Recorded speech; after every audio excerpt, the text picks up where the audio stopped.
जन्म हो या मृत्यु, जाति जो है वो बिल्कुल भी पीछा नहीं छोड़ती। फिर चाहे कश्मीर के आतंकी हमले में किसी दलित आदिवासी की मौत ही क्यों ना हो जाए। जी हाँ दोस्तों, मैं हूं इंजीनियर स्नेहा और आप देख रहे हैं द थिंक। बता दें कि एक बड़ी खबर जम्मू कश्मीर से आ रही है। जम्मू कश्मीर के एक आतंकी हमले में कुछ अलग अलग जाति के परिवार की मौत हो गई, जिसमें खासकर हिंदू परिवार शामिल है और दलित परिवार भी शामिल है। लेकिन जब मुआवजे का समय आया तो दोनों परिवारों के साथ भेदभाव किया गया। जी हाँ, सही सुन रहे हैं आप, मौत के बाद भी भेदभाव इस देश में आज भी जारी है। जिंदा अगर है, कोई दलित जिंदा है, आदिवासी जिंदा है, तो वो अपने संपूर्ण जीवन भर इस जाति के खिलाफ जाति के आधार पर अपमान को सह रहा है। जाति के आधार पर वो अपमानित हो रहा है, जाति के आधार पर उसके साथ उत्पीड़न हो रहा है। लेकिन मौत के बाद, कम से कम मौत के बाद तो उसके साथ सम्मान और उसके साथ समानता से व्यवहार हो जाना चाहिए था, लेकिन नहीं, मौत के बाद भी उसके साथ उत्पीड़न और भेदभाव हो रहा है। बड़ी खबर जम्मू कश्मीर से निकल कर आ रही है, जिसमें दलित परिवार और हिंदू परिवार के कुछ लोग जो है आतंकी हमले में मारे गए।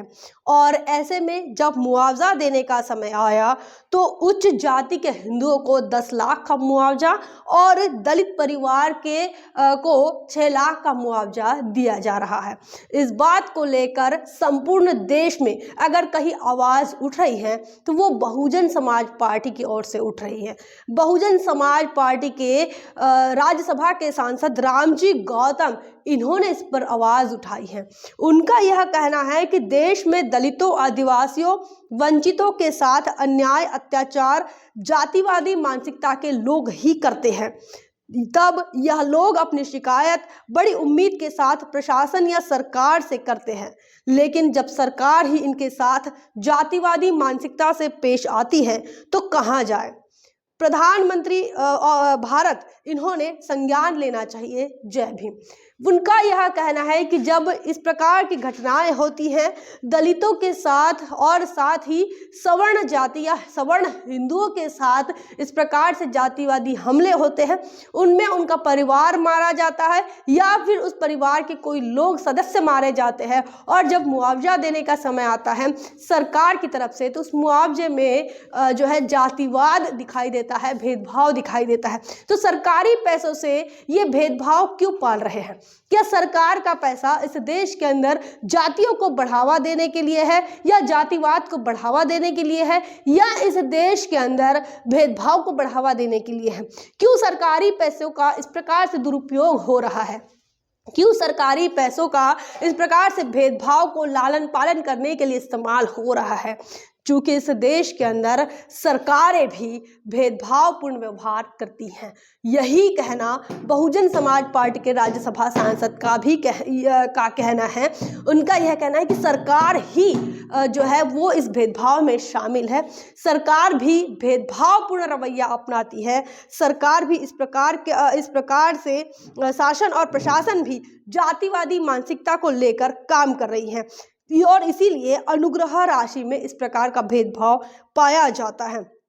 बता दें कि जिन हिंदू परिवार जिन्हें कहा जा रहा है, सवर्ण परिवार जिन्हें कहा जा रहा है, उनके भी परिवार के सदस्यों की हत्या आतंकियों ने की है और उसी के साथ साथ दलित परिवारों के भी सदस्यों की हत्या जो है वो आतंकी हमले में की गई है। हालांकि इस पर अभी भी विवाद है और जांच के आदेश दिए जा रहे हैं और जांच के लिए सरकार से गुहार भी लगाई जा रही है। लेकिन जब मुआवजे का दौर आया, मुआवजे का समय आया, तो ऐसे में दलित परिवार को 4 लाख कम देना ये कहाँ का न्याय है? मौत के बाद भी अगर इस देश के अंदर दलित आदिवासियों के साथ न्याय नहीं होता, मौत के बाद भी दलित आदिवासियों के साथ भेदभाव होता है, उनके साथ समानता से बर्ताव नहीं होता, तो सोचिए कि जातिवादी मानसिकता की जड़ें कहाँ तक होंगी।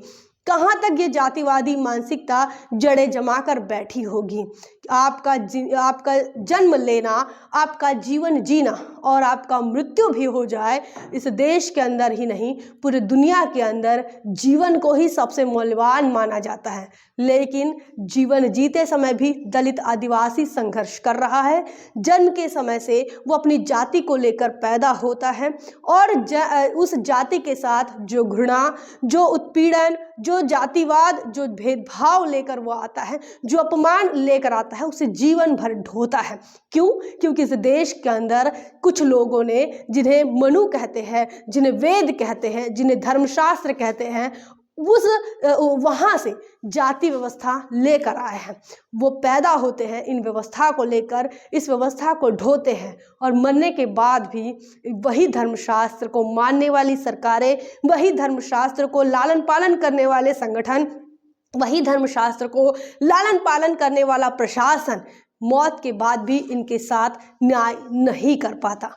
यह काफ़ी चिंताजनक बात है। इस बात को लेकर बहुजन समाज पार्टी के राज्यसभा सांसद रामजी गौतम इन्होंने आवाज़ उठाई है और उन्होंने सरकार और प्रशासन पर आरोप लगाया है कि शासन प्रशासन दोनों भी जातिवादी मानसिकता का लालन पालन कर रहे हैं और इसीलिए जम्मू कश्मीर के अंदर आतंकी हमलों में मारे गए दलित परिवार के साथ इस प्रकार का रवैया अपना रहे हैं। बड़ा आरोप बहुजन समाज पार्टी के राज्यसभा सांसद लगा रहे हैं, लेकिन जम्मू कश्मीर के अंदर जिन परिवारों की हत्या हुई है, जिन परिवार के सदस्य मारे गए हैं, उस परिवार को अब कब तक न्याय मिलेगा, ये तो आने वाला समय ही बताएगा।